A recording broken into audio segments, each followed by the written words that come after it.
j'ai le plaisir maintenant d'accueillir Alain Toledano et Myriam El Khomri. Donc, Alain Toledano, qui est cancérologue, radiothérapeute, président de l'Institut Raphaël, directeur du Centre de radiochirurgie Paris-Hartmann, et Myriam El Khomri, qui est directrice du conseil chez Sachi Saint-Honoré et qui a été ancienne ministre du Travail, de l'Emploi, du Dialogue social et de la formation professionnelle. Donc, on est ravis de vous avoir avec nous. Bonjour à tous les deux. Alors, quelle place pour le patient dans ce monde de la santé qui s'est vraiment tout d'un coup, et de manière, je dirais, assez brutale, comme un tsunami aussi digitalisé. Nous sommes passés de 75 000 téléconsultations en 2019 à 19 millions en 2020, 75 000, 19 millions. C'est juste un saut énorme. Et du coup, est-ce que 25% des Français ont eu recours à la téléconsultation? Alors, 88% sont plutôt satisfaits de cette expérience, ce qui est plutôt bien. Donc là, encore une fois, c'est le patient qui a tiré ce besoin. On voit dans ces usages du digital, ils se sont très vite réfugiés dans cette pratique pour pouvoir continuer à garder le lien avec leurs professionnels de santé depuis la maison.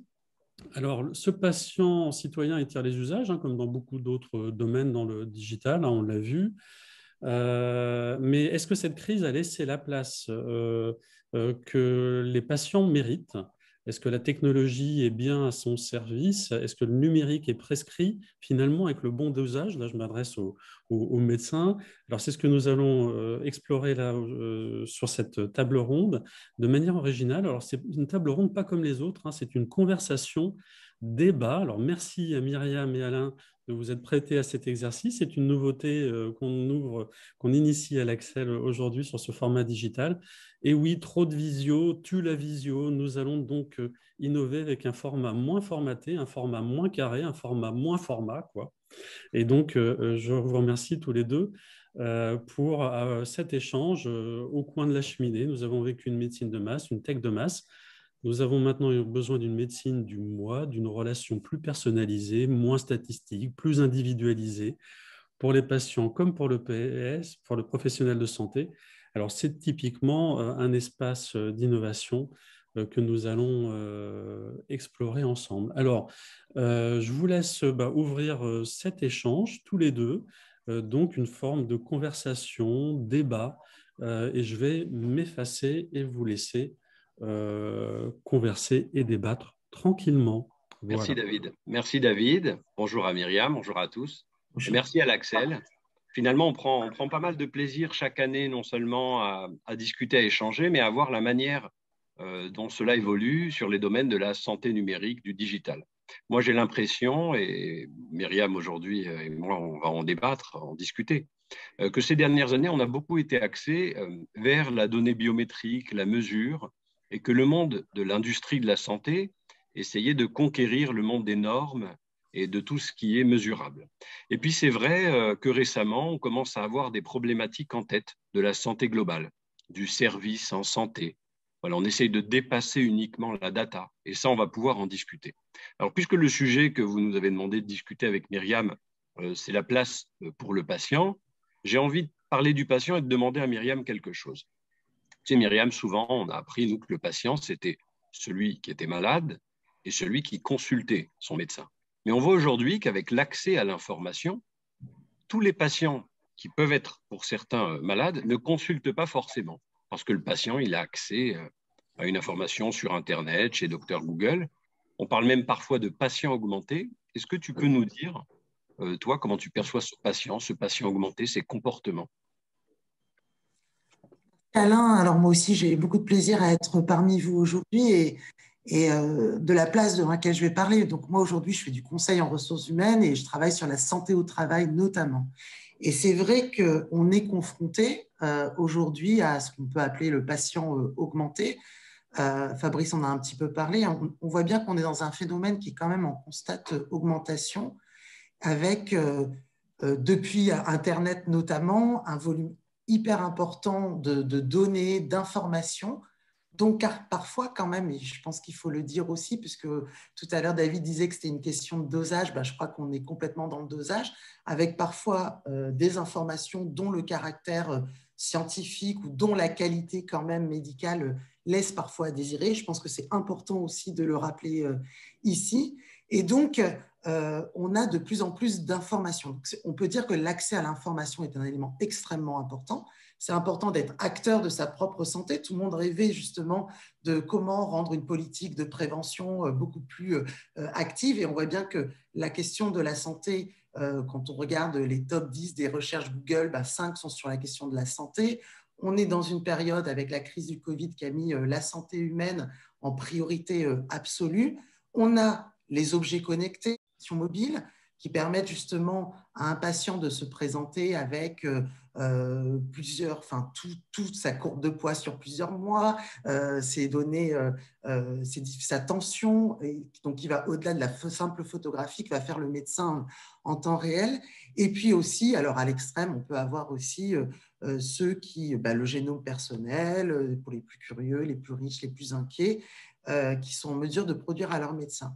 Tout ceci, quand même, ça change beaucoup la relation patient-médecin. Je pense que c'est important. Et en même temps, ça permet quelque part d'avoir des personnes extrêmement informées, un patient qui prend le temps de voir les interactions possibles. Ça crée des nouvelles inquiétudes pour certains.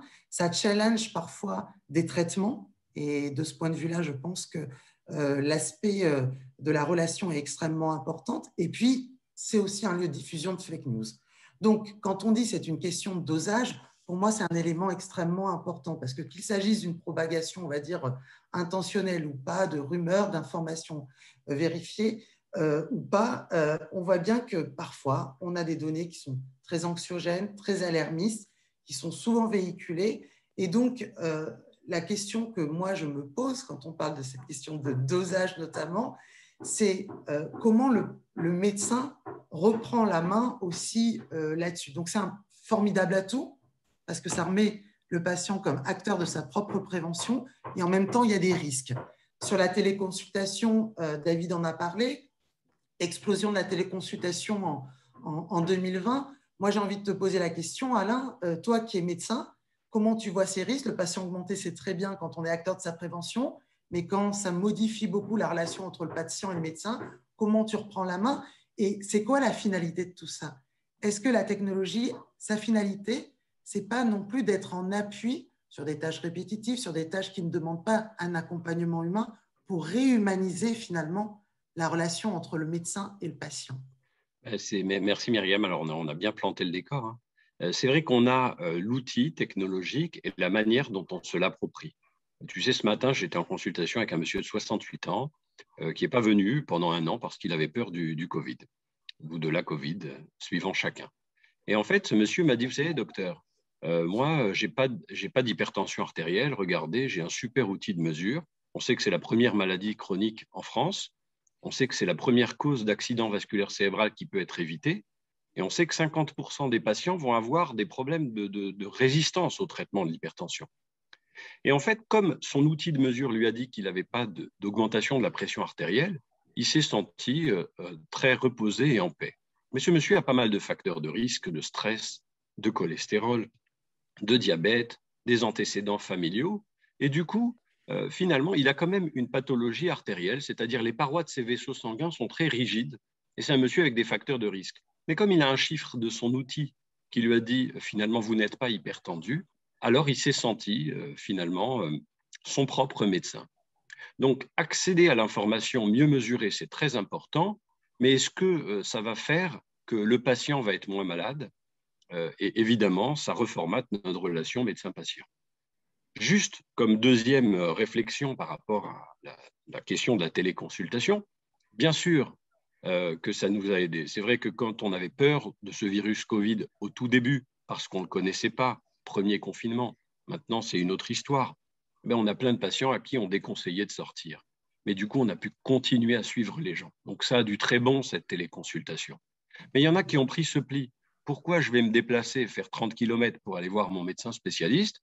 Et pareil, on a reçu hier un mail d'une dame de 42 ans avec un diagnostic de cancer du sein qui a dit « Je préfère ne pas me déplacer. À quelle heure vous pouvez me fixer une téléconsultation ?» Alors, est-ce bien raisonnable quand il y a un enjeu sur elle, sur sa vie, sur la fertilité, sur des traitements qui peuvent éventuellement faire tomber les cheveux? Est-ce que dans le cadre, je dirais, très normé d'une relation à l'écran en téléconsultation, on va faire passer autant de messages, on va pouvoir l'accompagner de la même façon?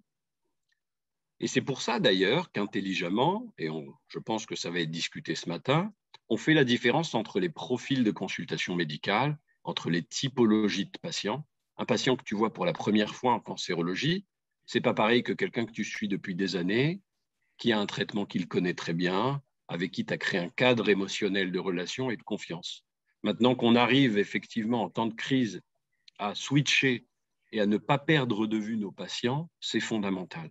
Mais il faut qu'on accompagne cela d'une certaine éducation sanitaire, voilà, d'une manière de nous réapproprier d'autres problématiques en santé. Donc, on va avoir un vrai effort pédagogique à faire, pas seulement nous, mais y compris, et comme disait mon ami Fabrice tout à l'heure, ceux qui développent les outils.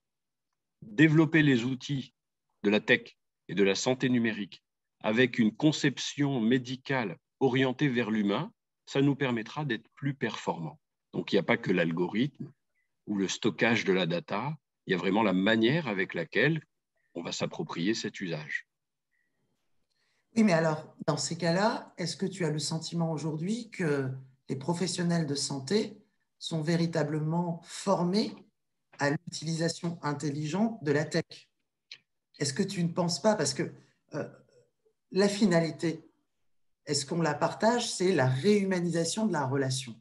Est-ce que cette finalité est partagée? Et si elle est partagée, est-ce que l'enjeu, pour notamment garantir cette place du patient, est-ce que l'enjeu n'est pas aussi d'investir massivement sur la formation des professionnels de santé à l'usage des technologies? Parce que c'est quoi les fonctions principales finalement de la tech en santé?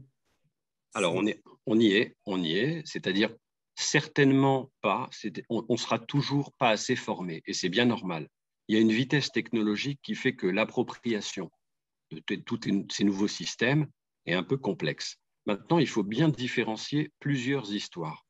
Si on doit déléguer des tâches répétitives à des outils technologiques et pour gagner du temps, comme c'est le cas dans l'institut dans lequel je travaille, on a gagné 25% de temps de travail pour tous les professionnels, on l'a estimé, grâce à nos outils de mesure, de mémoire, notre stockage de data, la manière dont on captait les données, dont on transmettait les données. Et donc, on va pouvoir, avec ce temps-là, idéalement, réhumaniser la relation. Certains prévoiraient de faire plus d'actes. Donc, en fait, l'outil ne va pas décider ce que tu vas faire avec ce temps-là. Néanmoins, il va nous faire économiser cette énergie. Après, il y a un choix humain d'aller réhumaniser notre relation ou d'augmenter notre nombre d'actes, ce qui est finalement strictement inverse. Est-ce que le numérique va nous permettre de rentrer dans une médecine à la chaîne où on va faire de plus en plus d'actes, parce qu'on sait en plus la carence qu'on a certains professionnels de santé, ou est-ce qu'on va profiter de ce temps-là pour inculquer une nouvelle approche dans la relation soignant-soigné et faire des délégations de tâches? Et ça, je ne pense pas que c'est l'outil qui nous dise quoi faire avec notre temps. La deuxième chose, c'est qu'on sait tous finalement que ce qu'on va se dire aujourd'hui, on va en retenir moins de 10%. Mais c'est la manière avec laquelle on se regarde, on se parle des yeux, du visage, ce cadre émotionnel, ce cadre relationnel qui va aussi compter. Et là, c'est très normé. Et moi, je voudrais saluer une des techs avec laquelle on travaille, c'est DataCalab, où en fait, on a des caméras avec des algorithmes qui détectent et mesurent les émotions en regardant les mouvements de la face. Parce que sur notre visage, quand on sourit ou pas d'ailleurs, on a 40 muscles qui codent pour 3000 expressions de visage.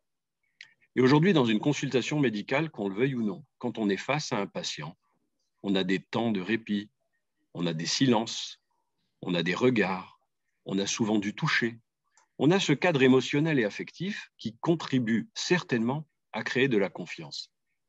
Si on bifurque et on est sur de la data, du rapport convenu, très socialisé, autour d'échanges d'informations sur ce que Google ne nous aurait pas dit, alors on va être déviant.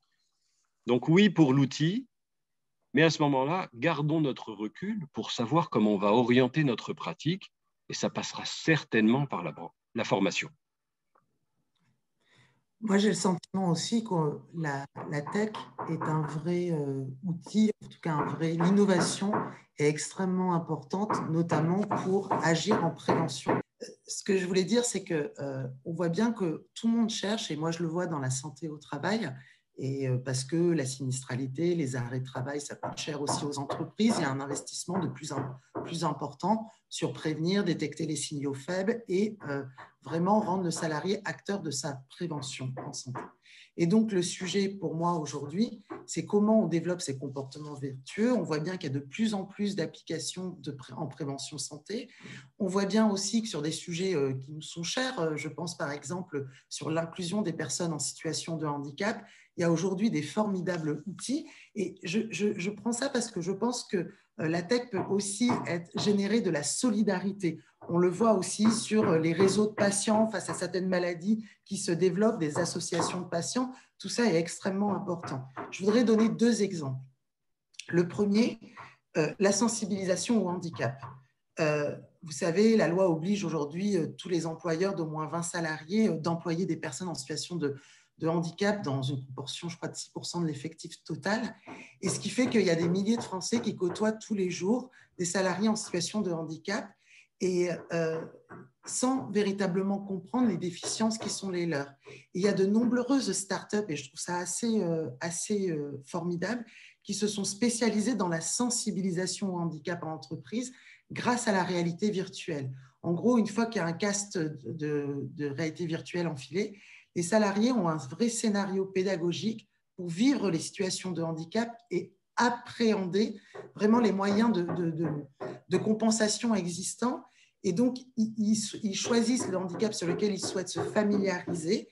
Et donc, ça permet véritablement cette inclusion-là. Quand on parlait de la finalité, celle dont tu parlais à l'instant, sur la réhumanisation, moi, je trouve que là, il faut que nous arrivions vraiment à développer ce type d'outils parce que ça nous permet voilà, ça relance vraiment la question du vivre ensemble.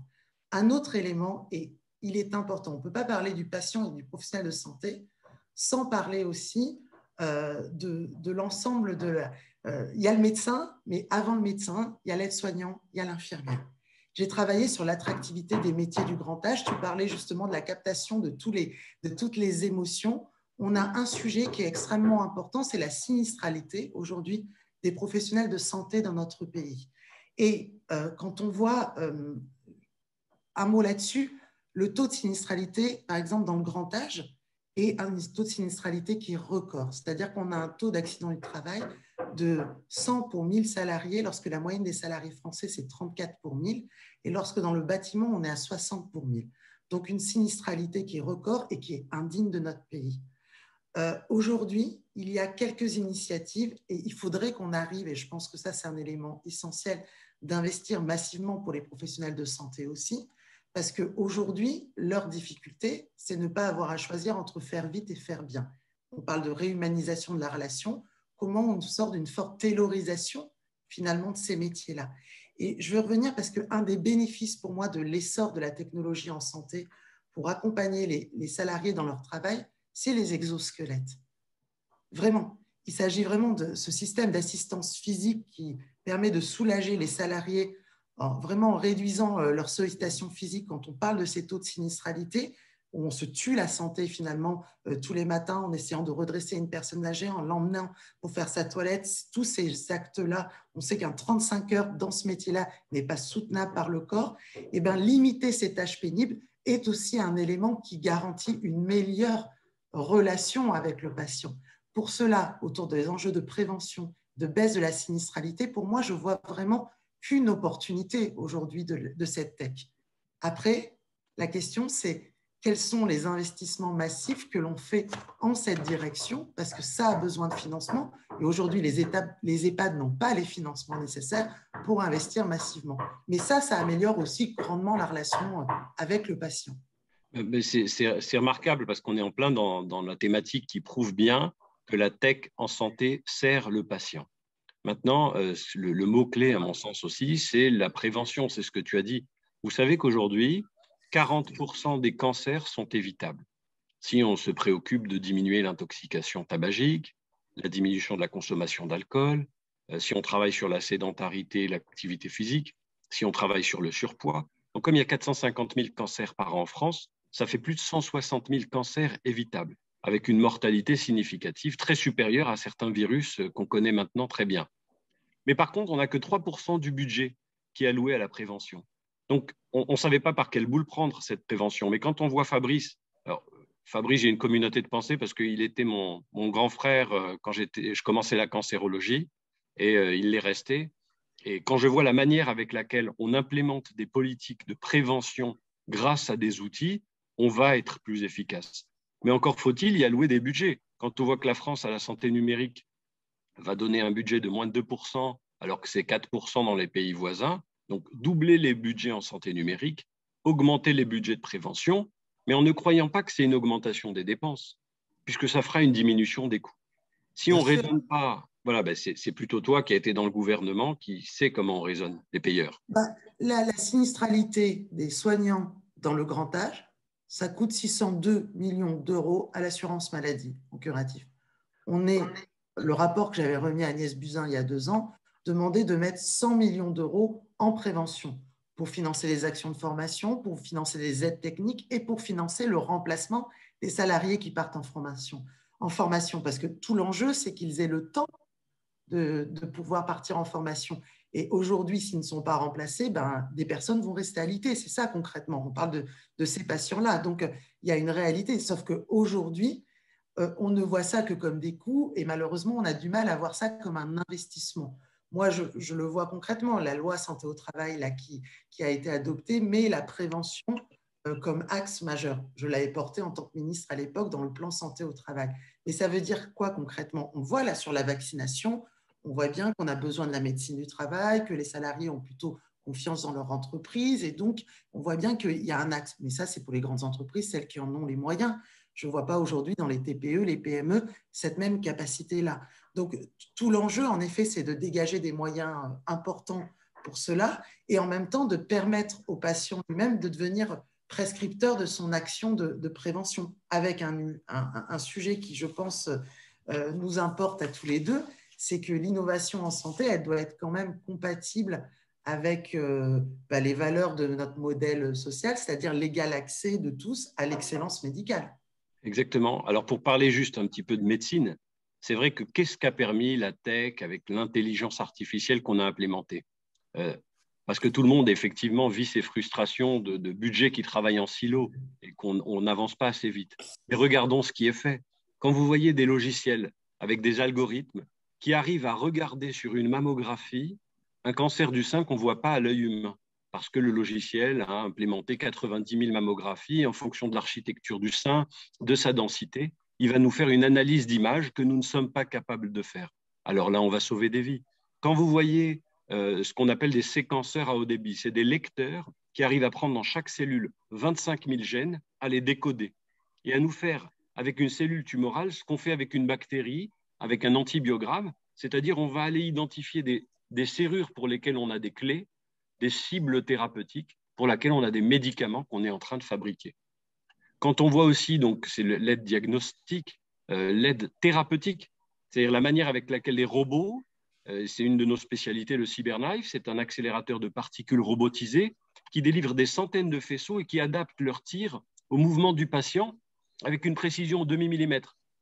Donc vous avez une tumeur à 2 mm du nerf optique, on peut traiter la patiente, détruire la tumeur et garder la vue. Et tout ça, c'est de la robotique, c'est de l'intelligence artificielle. Donc que ce soit sur le plan diagnostique, thérapeutique, on voit que ça sert le patient. Maintenant, la santé, ce n'est pas uniquement l'absence de maladie, on ne va pas uniquement traiter la maladie.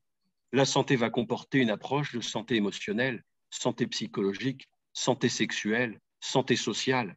Donc développer le service à la personne, ça va être fondamental. Donc que l'industrie de la santé ne se soucie pas que de la maladie, mais qu'elle se soucie du parcours en santé globale, me semble majeur. Et la tech, par la prévention, par les parcours patients, par le suivi, par la data, va nous aider à le faire.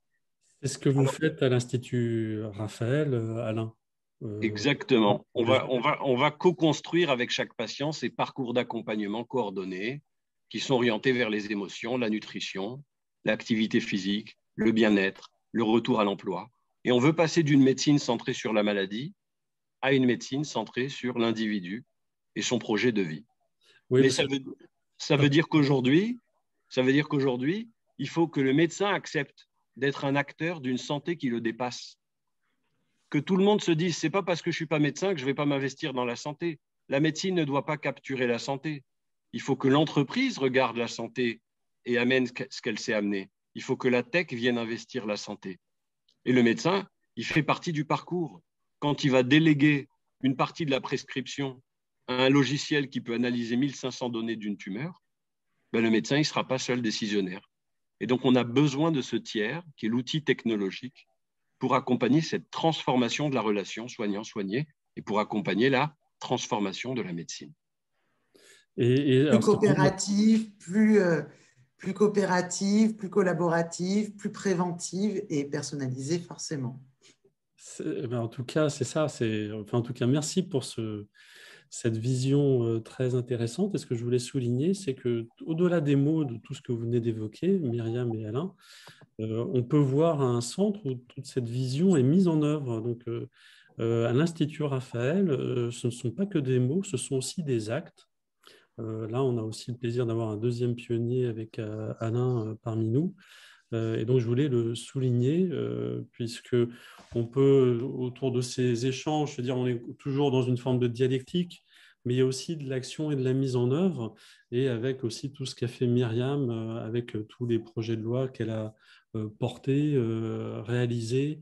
C'est aussi à nous, et c'est tout l'intérêt de ces matinées, de construire les idées aussi qui permettront de faire évoluer les choses et de les diffuser et de les partager. Moi, j'ai vraiment eu l'impression d'être au coin du feu, là.